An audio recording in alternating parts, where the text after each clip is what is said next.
तो जैसे कि काफ़ी व्लॉग्स में देखा होगा, ये है वियान मेरा बेटा, जो कि 1 एंड अ हाफ इयर्स का है। ड्यू टू सम रीज़न्स आप बोल सकते हैं, कुछ ऐसी चीज़ें मिसहैपनिंग हमारे घर में हुई थी कि उसके बाद ये मेरी मम्मी के पास रहता है और मेरी बेटी का स्कूल है तो वो मेरे पास रहती है। तो जब ये आता है तो इट्स जस्ट लाइक कि मैं पूरा टाइम इसी के साथ स्पेंड करती हूँ, क्योंकि मैंने मेरी अमारा को कभी खुद से दूर नहीं किया है, तो वो हमेशा मेरे पास रही है। हमेशा मैंने उसको एक मोमेंट के लिए भी अकेला नहीं छोड़ा है। और ये लाइक 8 टू 9 मंथ्स का होगा तब से ये अपनी नानी के पास रहता है। और यहाँ पे इसकी हरकतें देख के रिकॉर्ड करके जब ये होता है तो मेरा सब पूरा ध्यान, पूरा फ़ोकस इस पे होता है कि ये क्या मोमेंट कर रहा है, ये क्या रिएक्शंस दे रहा है। तो यहाँ पे वो नई-नई चीज़ें सीख रहा है, नई-नई एक्टिविटी कर रहा है। तो लाइफ़ एक अलग ही ट्रैक पे जा रही है। एक तरीके से देखती हूँ तो मेरी जो मदर है वो मेरे लिए मेरा सपोर्टिव हैंड भी है, क्योंकि it's just like 5 years gap और मेरी हमारा की पढ़ाई होती है और मैं अकेली रहती हूँ, तो बहुत सी बार इसको सँभालना मेरे लिए पॉसिबल नहीं हो पाता है। तो मेरी मम्मी मेरे को इस चीज़ में बहुत सपोर्ट करती हैं। तो चलिएगा, अब हम आ गए हैं किचन में। तो आज मुझे बनाने हैं करेले और आज मैं आपको अपनी करेले की रेसिपी दिखा रही हूँ। ये है मेरा नेक्स्ट मॉर्निंग का रूटीन। और सुबह मुझे ब्रेकफ़ास्ट में बनाने हैं चीले, जिसका बैटर मैंने सुबह ही बना लिया था जब मैंने अम्मू को लंच दिया था। आज मैंने अम्मू को लंच में दिया था चीला, तो यहाँ पे भी मैं उसके पापा के लिए चीला बना रही हूँ। फर्स्ट चीला हमेशा टूटता भी है और हीट होने में टाइम लगता है, तो यहाँ पे मैं ये हैं करेले और ये उसके साथ हैं जो जो बहुत खट्टे होते हैं, एग्ज़ैक्ट मुझे इसका नाम नहीं पता है। नाम याद नहीं आ रहा है, हाँ, तो अभी मैं इनको अच्छे से रोस्ट कर रही हूँ, अभी मैं इनको अच्छे से तल रही हूँ, फ्राई कर रही हूँ, रोस्ट नहीं कर रही हूँ, फ्राई कर रही हूँ।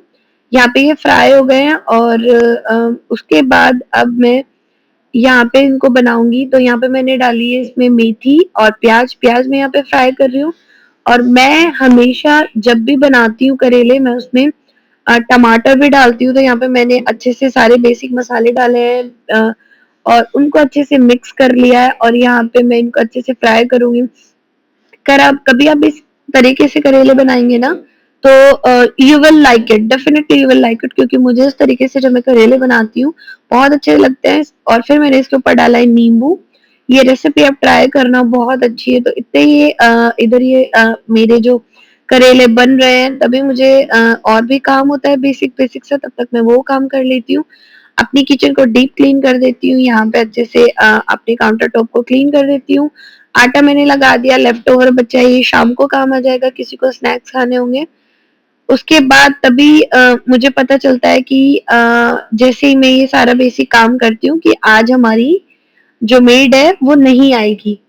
तो ये लगा एक और झटका, तो चलो यार ठीक है, बेसिक काम अभी हमने खत्म किया है, अभी हम रेस्ट पे नहीं है, तो it's easy task for us, तो जल्दी से कर देते हैं बर्तन क्लीन। क्योंकि मेड नहीं आती है और सुबह का टाइम है, मुझे 2 शिफ्ट में एक बार हमारा का लंच बनाना होता है, उसके बाद फिर अपना बेसिक, फिर अपने लड्डू जी का काम करना होता है, फिर सुमित के लिए लंच बनाना होता है, सुमित के लिए ब्रेकफास्ट बनाना होता है। तो 3 से 4 राउंड मेरे किचन में होता है, तो इट्स इट्स गुड कि मैं उस टाइम पे किचन में थी।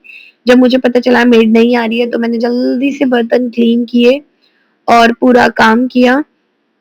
मेरे बर्तन क्लीन हो गए और वॉश हो गए। देख सकते हैं आप, मेरी पूरी किचन क्लीन हो गई है। तो अब उसके बाद रहता है झाड़ू पोछा। मैं क्विकली जल्दी से झाड़ू पोछा लगाऊंगी। मेरे करेले बन चुके हैं, करेले मैंने नीचे के लिए भी निकाल दिए, नीचे मैंने भिजवा दिए हैं नीचे वाले फ्लोर पे। ये एक बहुत पुरानी किचन है जो कि यूज नहीं होती थी, बट जब से यहाँ पे मॉडिफाई किचन नहीं है इस तरह से, तो ये इसलिए मुझे किचन को शूट करने में थोड़ा प्रॉब्लम होती है, पर ठीक है, ब्लॉगिंग तो करनी है। अब हम अच्छे से ब्लॉगिंग करते हैं।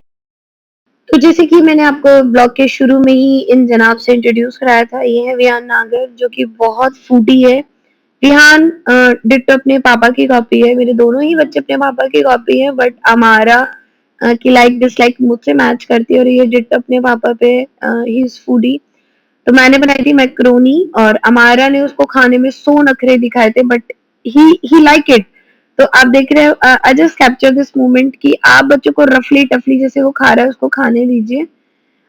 तो मैं इसको छोटे छोटे बाइट दे देती हूँ, ऐसे उसके सामने प्लेट रख देती हूँ। गंदा करता है, आई नो, देखो आई लाइक दिस मोमेंट, उसको थोड़ा खाने में इशू रहता तो अमारा उसको सपोर्ट कर रही है, तो वो ऐसे खा लेता है, छोटी छोटी बाइट उसके सामने रख देते हैं, उसको मैं खुद भी खिला देती हूँ।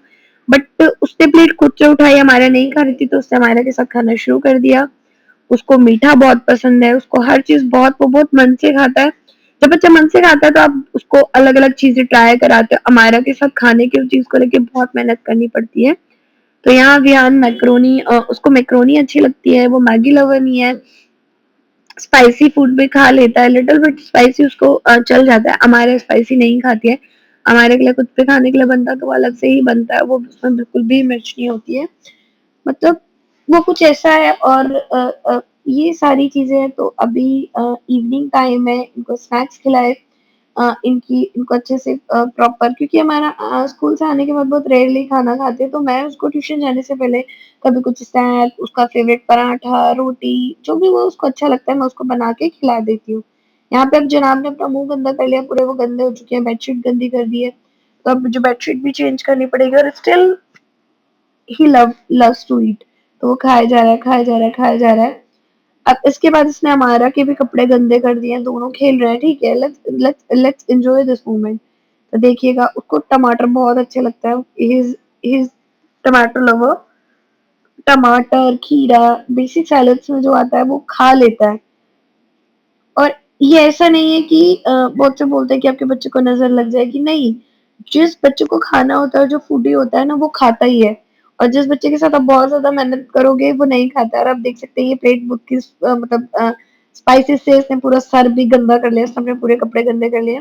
तो कुछ ऐसे हैं विहान नागर हमारे। सब कुछ होने के बाद, शाम का काम होने के बाद, आज एक रेसिपी की वीडियो शूट की थी। तो अब आती है स्किन केयर के बारे में। सबसे पहले वाइप से अपना फेस क्लीन करूंगी। जैसे कि मैंने बहुत सी लाइफ में आपकी ऐसी मिसहैपनिंग हो जाती है कि आप अपने आप से प्यार करना छोड़ते हैं, अपनी चीज़ों से प्यार करना छोड़ देते हैं। तो मैंने शुरू किया अपना सेल्फ केयर रूटीन वापस से। I am like kind of self care obsessed person. तो यहाँ पे मैंने बनाया है मुल्तानी मिट्टी, गुलाब जामुन और दही का पेस्ट। उसे मैं अपने फेस पे अप्लाई कर रही हूँ, क्योंकि मेरे फेस और मतलब फेस सॉरी, मेरे फेस और नेक पे इतनी टैनिंग हो गई है कि अभी मुझे ये घरेलू नुस्खों से ही ठीक करनी पड़ेगी। क्योंकि अभी मेरी स्किन पे कुछ भी अच्छे से नहीं हो रहा है, क्योंकि मेरा स्किन टोन नॉर्मल नहीं हो पा रहा है। और मेरी स्किन बहुत सेंसिटिव है, डर्ट बहुत जल्दी से चढ़ जाती है मेरे फेस पे। तो अभी मैं इसे फर्स्ट एक दिन करके 2 दिन छोड़ के मैं इसे फोर्थ डे कर रही हूँ। अच्छे से पूरा फेस पैक अपने फेस पे अप्लाई कर लूँगी। तो सोचा जब शूट ही कर रही हूँ, फेस पैक लगा रही हूँ, तो आपके साथ मुझे प्रोडक्ट भी शेयर कर देती हूँ। अच्छे से ये फेस पैक लगाया, डीप नेक नहीं पहनी थी, अदरवाइज़ अपनी नेक भी कवर करती। तो अच्छे से पूरे फेस को कवर कर लेंगे, अच्छे से पूरे फेस पे लगा लेंगे। और इसको हम 10 टू 15 मिनट्स के लिए अच्छे से छोड़ देंगे। जब ये ड्राई हो जाएगा, ड्राई होने तक का हम वेट करेंगे। तो एक मोटी लेयर मैं अपनी नेक पे अप्लाई कर रही हूँ, पूरे अच्छे से मैं इसको कर रही हूँ। कभी-कभी आपको ऐसा लगता है कि आप माइ मतलब काइंड ऑफ कि अगर आप 21 या 22 की एज में शादी कर रहे हैं और आपकी स्किन बहुत हेल्दी है, तो वो हमेशा हेल्दी रहेगी, नहीं, ऐसा कुछ नहीं है। अगर आप अपनी स्किन पे ध्यान नहीं देंगे, अच्छे से स्किन केयर नहीं करेंगे, अच्छे से पानी नहीं पिएंगे, तो आपकी स्किन भी बहुत टाइनिंग वाली हो जाएगी और अच्छे से आप अपनी स्किन का नहीं देख पाएंगे। तो केयर तो स्किन की करनी पड़ती है। अब अच्छे से मैंने फेस वॉश कर लिया है, फेस टॉवल से लेके टैप टैप करके फेस को क्लीन कर लिया है। हमेशा हमें अपना फेस, जब भी हम कुछ फेस पैक लगाते हैं, वॉश करते हैं, तो रगड़ के नहीं पूछना चाहिए, हमेशा हमें डैब डैब करके अपने फेस को पूछना। देख रहे हैं आप कितने पिंपल हो रखे हैं, टैनिंग भी फेस पे इजीली विजिबल है, डार्क सर्कल बहुत हो गए हैं स्ट्रेस की वजह से। तो यहाँ पे मैं इन सब प्रॉब्लम्स को सोल्यूशन ढूंढती हूँ, वो है गुलाब जल। तो यहाँ पे मैं अप्लाई कर रही हूँ टोनर। मेरे को पोर्स का भी इशू होना शुरू हो गया, तो उसके लिए मैं टोनर अप्लाई करती हूँ। यहाँ पे मैंने अच्छे से टोनर लगा लिया। और उसके बाद जो मैं आजकल मुझे बहुत अच्छा लग रहा है ये प्रोडक्ट, वाव का ये रोज सीरम है। और मैं अभी जो अप्लाई कर रही हूँ सुबह और शाम में, सिर्फ यही अप्लाई कर रही हूँ। बाहर जाती हूँ तो सनस्क्रीन यूज करती हूँ, क्योंकि मेरे को, मैं 20 दिन घर के अंदर रहूंगी और 1 दिन या 2 दिन मैं बाहर रहती हूँ, तो मेरा कलर बिल्कुल डाउन हो जाता है। वैसे भी मेरा जो कलर, अब अच्छे से फेस पे सीरम लगाने के बाद, अप्लाई करने के बाद अच्छे से अपने फेस को हमें एक क्विक मसाज देना है ताकि अच्छे से हमारी स्किन में ऑब्जर्व हो जाए। जब अच्छे से ऑब्जर्व हो जाएगी तो हमारी स्किन पे अच्छे से वर्क करेगी। ये स्किन केयर रूटीन कोई भी फेस पैक अगर आप अपने फेस पे अप्लाई कर रहे हो तो रात को कीजिएगा जब आपकी स्किन रेस्ट पे रहती है। इस वीडियो को लाइक शेयर कमेंट करें।